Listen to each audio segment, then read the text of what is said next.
이동형 씨에 관련된 기사, 그러니까 뭔가 조금 더 그 의혹을 더 파헤치는 기사고 조선일보 측에서는 뭔가 또 그 행정관의 반박의 부분에 또 집중을 해서 소식을 전해주셨는데요.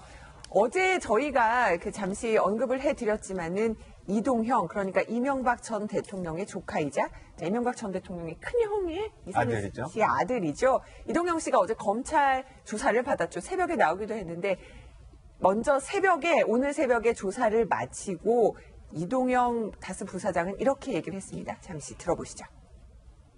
목소리 나온 보도 나왔는데 혹시 얘기는 들으셨을 것 같은데 못 들었습니다. 이제 이명박 전 대통령이 실소유주라는 취지의 이런 부사장인가 이제 다른 분과의 통화 내용이 좀 나왔는데요. 모르겠습니다. 그러니까 내용을 보면은 이제 부사장님과 아버님께서 이제 회사를 위해서 좀 희생했다. 그리고 이제 이시영 씨가 회사의 실질적인 오너다. 전혀 모르겠습니다. 네. 근데 부사장님 목소리가 나온 거라서. 네. 성혐의에 대해서는 조사 받으셨어요? 네, 성실히 임했습니다. 지금 이 장면은 이제 그러니까 조사를 다 마치고 나가는 장면이고, 네. 그다음에 어제 검찰에 들어갈 때는 그런 얘기를 하죠. 이게 누구 겁니까라고 했더니 아버지가 지분이 있으니까 아버지 거죠. 이렇게 간략하게 답변을 하고 들어갔습니다. 네. 그렇게 어제는 저희 아버지 거라고 얘기를 했는데요. 지금 어제 MBC가 보도해서 한겨레신문과 경향신문에서 오늘 그 인용 보도한 거는 어제 검찰 조사 들어갈 때는 아버지 거라고 했지만 시영이, 그러니까 이명박 전 대통령의 아들이 맘대로 한다. 그렇게 얘기를 했다는 거예요. 그동안 많은 국민들이 이제 다스는 누구 거냐 이야기를 했는데 어제 이 MBC 보도로 촉발된 한겨레나 경향의 보도를 보면 다스는 시영이 거다 이렇게 결론이 나는 것 같습니다. 그러니까 이시영 씨는 이명박 대통령의 아들이고 이동형 씨는 이상은, 그러니까 이명박 대통령의 형의 아들인데 사실상 다스의 소유는 이상은 씨로 되어 있고 이상은 씨 아들이 이동형 씨이기 때문에 지금 현재 부사장인 이동형 씨가 그 다스를 이어받는 게 맞는다고 생각하는데 어제 보도된 저 녹취록 내용에 따르면 이동형 씨 스스로의 말로 이게 다 시영이가 다 하고 있지 않느냐. 시영이가 다 하고 있고 나는 거의 희생양 아니냐라는 식으로 계속 말을 하고 있는 게 나와서 저 이동형 씨의 발언 스스로가 맞다고 한다면 이동형 스스로가 자기의 다스의 소유주의 아들이 내게 아니라고 하는 것을 느끼고 있는 게 아닌가라는 강한 의심을 불러일으킬 수밖에 없는 것 같아요. 근데 저 얘기만 들어보면 김재혜 변호사한테 좀 궁금한 게 저 얘기만 보면 그렇게 추정은 되나? 실제로 그게 본인 소유, MB의 소유라고 얘기하려면 뭔가 증거가 있어야 되는 거 아닙니까? 저 녹취록만.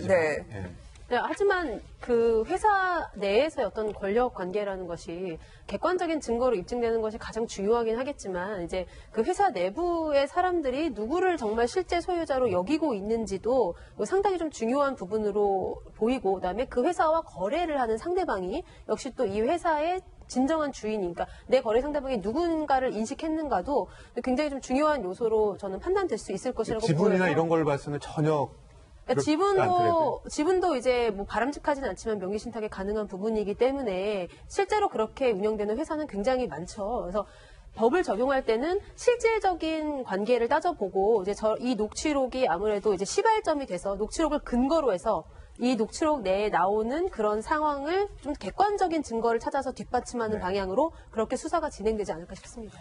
네, 저 녹취록은 바로 다스의 전 직원이 이동형 부사장과 통화를 했을 때 그 녹음 파일을 입수해서 보도한 것을 오늘 한겨레신문도 경향신문이 전하고 있는데요.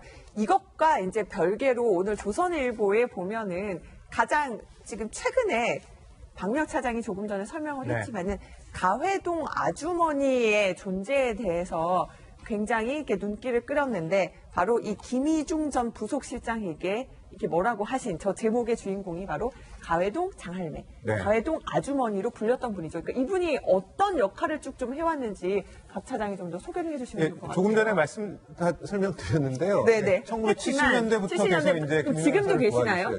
지금 모르겠어요. 지금 같이 논현동 자택에 있는지 잘 모르겠는데. 그게 궁금했어요. 저는. 그렇군요. 네. 오늘 그러면 박 차장님 확인을 하시는 걸로 숙제를 맡기시죠. 한번 확인해서 내일 알려드리도록 하고요.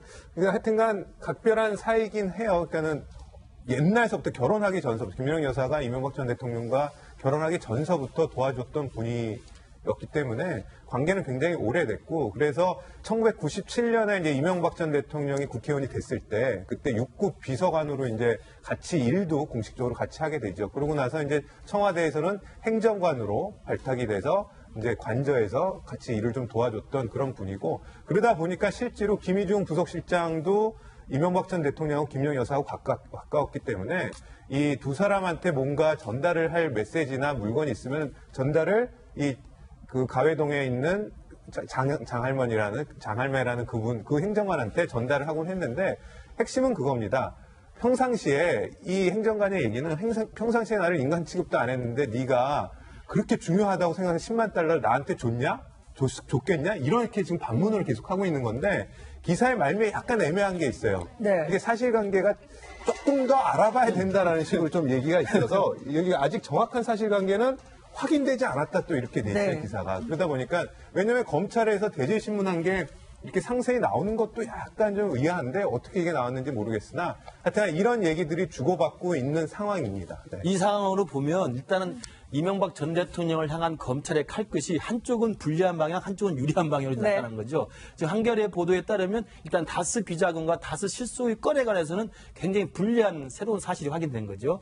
이동영 씨 육성으로, 이동영 씨 육성으로 이게 우리 아빠도 그렇고 나도 다 한 게 아니냐, 희생양이냐 이야기를 했고 이시영 거라고 이야기를 했기 때문에 이게 불리한 진술이라고 한다면 조선일보의 보도는 이른바 국정원 특활비와 관련된 건과 관련해서 이명박 대통령한테는 한시름 놓을 수 있는, 그러니까 김희중 부속실장의 진술이 거짓일 수 있다고 하는 조선일보 보도였기 때문에 아마도 검찰 수사가 지금 다방면으로 진행이 되고 있어서 팩트 관계가 어떤지를 두고 봐야 될 것 같습니다. 네, 여기서 그 이남희 우리 앵커님의 질문이 되게 굉장히 중요한데, 지금 이 장할매라고 부르는 전 행정관이 지금도 여전히 이명박 대통령 집에서 지금 비슷한 일을, 지금 언론 보도에 따르면 그냥 집안일 좀 해준 걸로 조금 추정할 수 있는데, 그런 일을 계속해서 한다고 하는 분의 그 진술을 조금 신빙성 있게 받아들일 수 있냐, 좀 이런 좀 의문이 들어서 실제로 진짜로 같이 있는지가 좀 저도 궁금합니다. 박 사장님의 네. 숙제가 굉장히 큰 것 같습니다. 이런 가운데요. 지금 검찰에서는 오늘 조선일보 보도, 그러니까 네. 이 청와대에 있을 때 인간 취급 안 했고 내게 특활비 10만 달러를 건넸다고라고 말했다는 이 가회동 아주머니, 그 전 행정관 이 관련 보도에 대해서 검찰은 이런 내용이 있지 않다. 이 관련된 조선일보 보도에 대해서 검찰은 부인했다는 사실을 지금 또 전해드리도록 하겠습니다.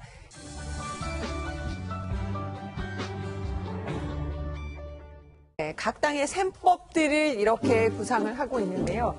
박력차장, 삐끗 조심, 이슈 맞불, 신당 파워, 물음표가 찍혔네요. 네. 지방선거 이제 점점 다가오고 있습니다. 6월 지방선거인데 각 당이 조심해야 될 거, 아니면 각 당이 내세워야 될 것들을 저렇게 핵심적으로 말을 만들어낸 것 같습니다. 변수가, 이 지방선거를 앞두고 변수가 크게 두 가지인 것 같습니다. 외생 변수를 말씀드리는 건데, 각 당이 열심히 해서 표를 모아야 되는 건 당연한 거고요. 그거 이외에 뭘 조심해야 되냐면, 조심한다기보다는 뭘 봐야 되냐. 이제 문재인 대통령과 여당의 지지율 상승세가 꺾일 것이냐, 하락세가 될 것이냐. 그러니까는 반사 이익을 좀 생각해야 될 대목입니다. 문재인 대통령의 지지율이 고공행진을 계속 해왔고, 최근 들어서 약간 하향세를 보이고 있습니다. 이 지지율, 대통령에 대한 지지율이 지방선거에 미치는 영향이 굉장히 크기 때문에 이걸 한번 봐야 될 것 같고요. 또 한 가지는 조금 전에 저희가 말씀드렸듯이 바른정당과 국민의당의 통합, 이걸로 인한 야권에 있어서의 정계 개편이 외생 변수로, 그러니까는 안에 있는 변수가 아닌 바깥에 있는 변수로서 작용을 했을 때 이게 지방선거에 있어서 영향을 많이 미칠 것 같은데요. 이런 상황에서 보면 민주당 같은 경우에는 말씀드린 대로 이 현재 문재인 대통령과 여당에 대한 고공행진, 지지율의 고공행진을 잘 지켜내는 게 관건입니다. 그래서 작은 실수라도 하지 않도록 해야 되는, 그래서 삐끗, 조심이 그런 의미거든요. 그래서 이 바람을 잘 이어가야 지방선거 때 어떤 큰 성과가 있을 것 같고요. 자유한국당 같은 경우에는 지금 뭐 특별히 바랄 수 있는 거는 반사이익으로 문재인 대통령의 지지율이 꺾이는 거를 기다리는 수밖에 없습니다. 어제 한 자유한국당 인사가 전화 통화를 하면서 이런 얘기를, 지켜봐라. 곧 꺾인다. 근데 제가 그걸 들으면서 기다리는 게, 꺾이는 거를 기다리는 것밖에 없나, 뭔가 좀 더 열심히 하면 되겠는데 이런 생각도 들었는데, 여하튼 간에 이 고공행진은 오래가지 못할 것이다 라고 얘기하면서 굉장히 희망 섞인 얘기를 해요. 그러면서 이제 할 수 있는 거는 뭐냐면, 야당 입장에서는 그 지지율을 끌어내리려면 어떻게 해야 되겠습니까? 그러니까 국정이 제대로 운영되지 않는다. 실정에 대한 걸 자꾸 부각시켜야 되고 정책 혼선도 자꾸 부각시켜야 됩니다. 그렇기 때문에 이제 가상화폐나 최저임금 이런 것에 대한 이슈를 계속 제기를 할 거고요. 그다음에 평창 올림픽 이후에 안보 이슈와 관련해서도 계속 문제 제기를 할 겁니다. 그래서 이게 제대로 되면 아마도 문재인 대통령의 그다음에 여당의 지지율이 빠지면서 자유한국당이 반등할 수 있는 계기가 되지 않을까 그렇게 생각하고 마지막으로 짧게 한 가지 더는 이제 제3의 이제 통합신당이 되겠죠. 변수가 그렇게 많지는 않은데 할 수 있는 거는 이제 인물론밖에 없는 것 같습니다. 이슈론 갖고는 여야가 팽팽하게 맞서고 있는 상황에서 중간에 끼어들기가 쉽지 않기 때문에 새로운 인물들을 얼만큼 잘 내세우느냐에 따라서 지방선거에서 성과가 좀 달라질 것 같습니다. 네, 말씀하셨듯이 각 당의 대표 목소리도 잠시 들어볼 텐데요. 현 정부에 관련돼서 댓글이 이렇게 비판하는 댓글이 달리는 데 대해서 추미애 대표가 이런 얘기를 하기도 했었죠. 잠시 추미애 대표 목소리 듣고 돌아오겠습니다. 익명의 그늘에 숨어 대통령을 재앙과 죄인으로 부르고 그 지지자들을 차마 입에 담기 어려운 말로 농락하고 있는 것입니다. 이는 대단히 명백하고 상습적인 범죄 행위에 해당합니다. 자, 여선웅 의원, 왜 이렇게 갑자기 문 대통령은 보면은 댓글 신경 쓰지 말라고 저희 기자들한테 네. 얘기를 하기도 했는데 문 대표는 어쨌든 문재인 정부에 대한 댓글 비판하면서 이렇게 나섰는데 아무래도 그런 과도한 비판료를 차단하겠다는 의도인가요?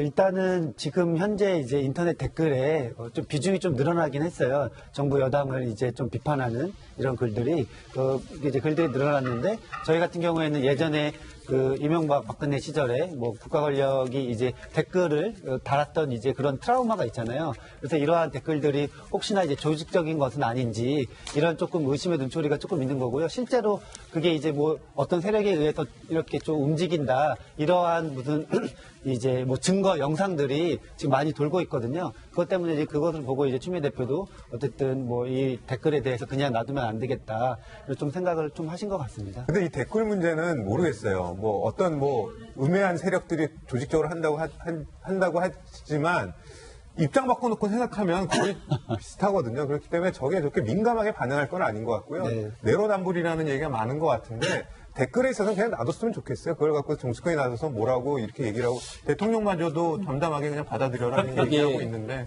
그게 청와대 입장에서 부담스러울 수밖에 없는 게 잃어버릴 게 굉장히 많지 않습니까? 어차피 상대 진영으로 볼 수 있는 보수 야당 같은 경우는 이미 인터넷 포털 사이트에서 홍준표 대표가 완전히 차단시켜버릴 정도로 이거는 여론이 아니다라고 이제 보지 않습니까? 그리고 여러 가지 기사들에 보면 자유한국당이나 특히 박근혜 전 대통령, 이명박 전 대통령에 대한 기사들에 대한 댓글들이 좋은 댓글들 찾기가 어렵고요. 근데 최근 들어서 이 모든 현상들이 약간씩 변화의 조짐들이 보이기 시작했던 게 북한의 아이스하키 팀의 단일팀 구성이라든지 그리고 가상화폐 논란 때문에 이게 조직적이지 않은 상태에서의 자발적인 젊은 청년들의 그 댓글들이 조금 기류 변화가 있는 거예요. 그러다 보니까 합리적인 논거를 가지고 댓글이 보이기보다는 그냥 무조건적으로 문재인 대통령에게 비난하게 되는 댓글들이 쭉 이어지게 되면 이게 현 정권에 굉장히 좋지 않은 시그널로 인식될 수밖에 없기 때문에 아마도 추미애 대표는 강공을 좀 펼친 게 아닌가라는 생각이 들고요.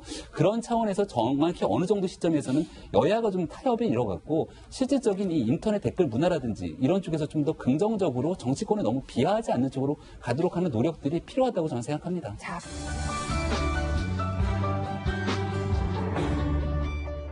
네, 이런 가운데요. 자, 경향신문의 보도인데 바른정당이요. 통합을 앞두고 있지만 어제 특별한 또 행사가 있었습니다. 1주년 왜 이렇게 촛불을 불고 있는 걸까요? 자, 경향신문 제목 한번 보실까요?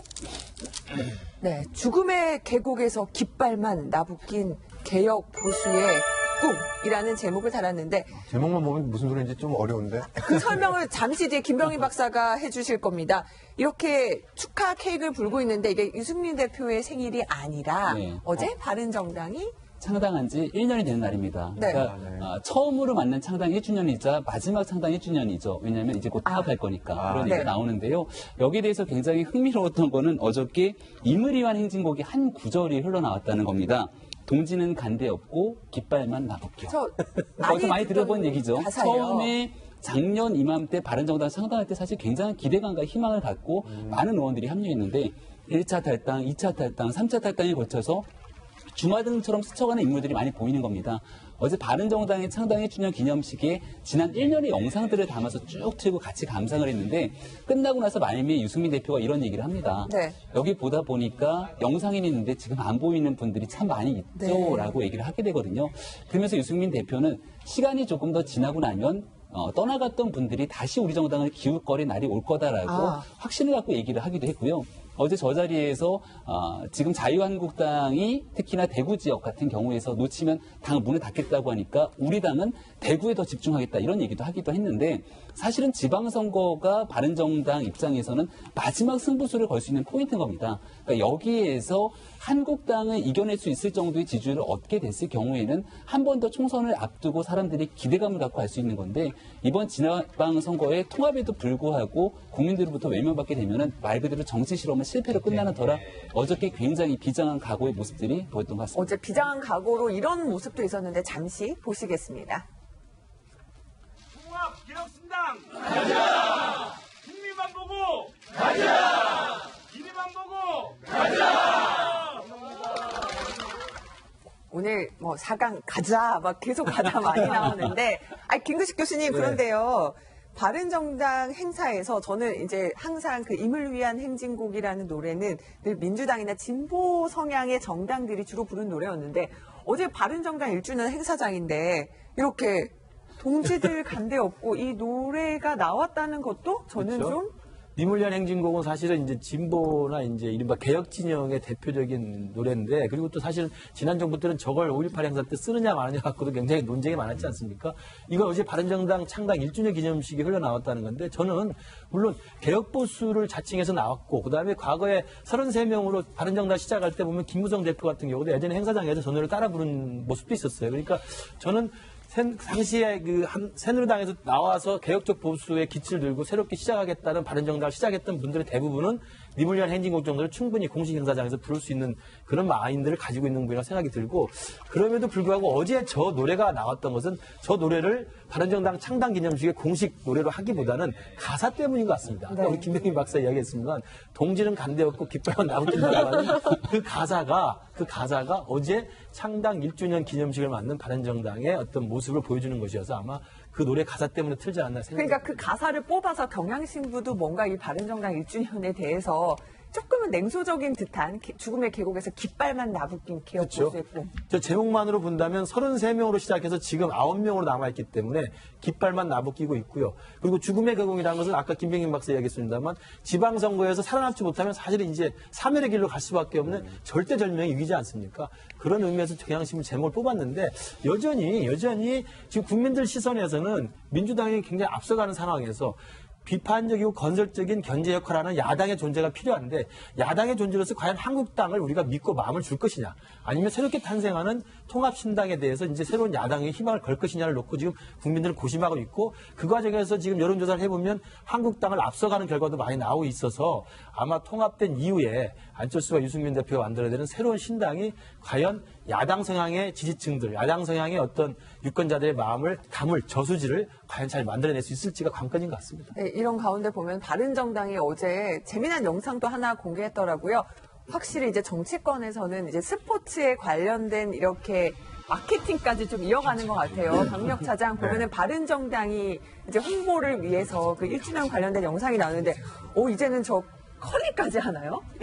유승민 대표가 보면은 바른정당 의원들이 다 등장을 해서 저 장면을 촬영하기 위해서 얼마나 또 NG를 많이 냈을지 뭐 유이동 의원이나 컬링하는 모습 직접 이렇게 연출을 해가지고 바른 길로 나아가겠다. 유승민 대표 연기를 꽤 잘하네요. 저렇게 연기하고 저게 공을 들여서 이렇게 영상도 만들어놓고 한번 한국당을 밀어내는 모습. 굉장히 다양한 게 함축적으로 들어가 있어요. 저거를 선택할 때 여러 가지 고민을 많이 한 것 같은데 말씀하신 대로 이 흔들리지 않고 잘 밀어야 되는 거고 이게 컬링이 제대로 가려면은 여러 사람들이 길도 잘 닦고 바른 길로 가도록 해야 되는 거고 궁극적으로 갔을 때는 그 센터에 들어가 있는 나머지 또 두 개를 좀 쳐내는데 그게 어떤 건지는 뭘 쳐냈을까요? 한국당 색깔이잖아요. 하나는 빨간색이었어요. 두 개 다 빨간색이었던 것 같은데 그래서 굉장히 함축적으로 잘 표현은 된 것 같아요. 그러면서 이제 평창 올림픽을 계기로 관심을 집중하기 위해서 평창 올림픽의 공식 종목인 컬링도 같이 이렇게 했는데 아까도 말씀드렸는데 정치권 같은 건 머리는 좋습니다. 이 다양하게 이 평창 올림픽이면 올림픽 아니면은 테니스면 테니스 거기에 맞춰서 딱딱 맞는 어떤 홍보 포인트를 잡아내는 거 보면 일단 대단한 합니다. 저거 이제 잘 봐야 되는 게요. 사실은 바른정당이 말미에 있는 거고 이제 곧 통합신당이 출범하지 않습니까? 네. 통합신당이 출범하기 전에 바른정당이 홍보 영상을 만든 거예요. 그리고 우리가 생각하고 있는 가치를 지켜나가겠다는 얘기를 하는 겁니다. 개혁적 보수라는 얘기도 끊임없이 얘기가 나오고 있는 거고 지상우원의 모습이 보이기도 하는데 통합신당을 만들어낸 지향점의 가치에 대해서도 결코 한 발 물러섬이 없을 거다라는 것을 저는 얘기를 하는 측면들이 있는 것 같아요. 따라서 지금 통합신당이 만들어지는 과정 속에서 어떤 당의 이념으로 갈지에 대해서는 여전히 아직까지 완벽한 합의를 이루지는 못했는데 그 과정 속에서 2월 4일 국민의당 전당대회가 있을 거고 통합당이 만들어졌을 때 바른정당이 지향하고 있는 개혁적 보수 절대로 놓치지 않겠다 이런 의미도 저는 함축하고 있다고 봅니다. 자, 아까 바른정당 색깔인 파란 공이라고 표현하는 게 맞는지 모르겠습니다. 빨간 두 공을 이렇게 밀어내잖아요. 자, 이 빨간색을 상징으로 하는 한국당의 홍준표 대표는 이런 반응을 보였습니다. 이 통합 얘기 나오니까 자, 민의정당 대표가 제1야당에 대해 통합 운운하는 것은 지나가는 소도 어이없어서 웃을 일이다. 민의정당은 흡수의 대상이지 3, 4등이 합치면 7등이다. 7등이다. 정말 홍준표 대표의 그 워딩은 참 저럴 때는 좀 웃음을 자아내게 합니다. 3등, 4등 합치면 7등이라고 이야기를 하니까 물론 3, 4를 합치면 7이 맞죠. 그러나 지금 안철수 대표, 이승민 대표가 말하는 통합정당은 3등 정당, 4등 지지정당이 모여서 야당의 위치를 좀 확 복원하겠다 이런 의미이기 때문에 홍준표 대표도 굉장히 좀 불편한 심정일 것 같습니다. 왜냐하면 지지율에서도 좀 밀리는 측면이 있고, 그 다음에 이번에 신년 할애하면서 전국을 돌면서 민심을 좀 투어를 하고 6월 지방선거에 대표직을 사실 걸어놓은 상태지 않습니까? 그런데도 여전히 지지율이 정체 상태이기 때문에 만에 하나 6월 지방선거의 실패 플러스 국민의당과 바른정당 합친 통합신당이 한국당을 이겨내는 추월하는 어떤 정치적 결과를 가지고 된다면 홍준표 대표도 굉장히 힘든 상황이 되기 때문에 아마도 유승민 대표의 저 말, 아까 나왔던 것처럼 이제는 우리 당을 떠났던 사람이 다시 돌아올 것이다. 이 말에 아마 홍준표 대표가 굉장히 감정적인 내용을 좀 이야기한 것 같습니다. 저 또 하나는 이제 국민의당도 이제 거의 분당의 수순에 접어들었다는 생각이 드는데 통합을 반대하는 정당도요. 제가 목소리를 좀 가다 듣겠습니다. 네, 박민혁 차장, 국민의당 통합 반대파들이 만드는 이제 신당 이름이 있는데 민주? 평화당? 민주? 보니까는 옛날의 이름하고요, 김글식 교수님. 민평당으로 지금 약칭을 하게 됐는데요.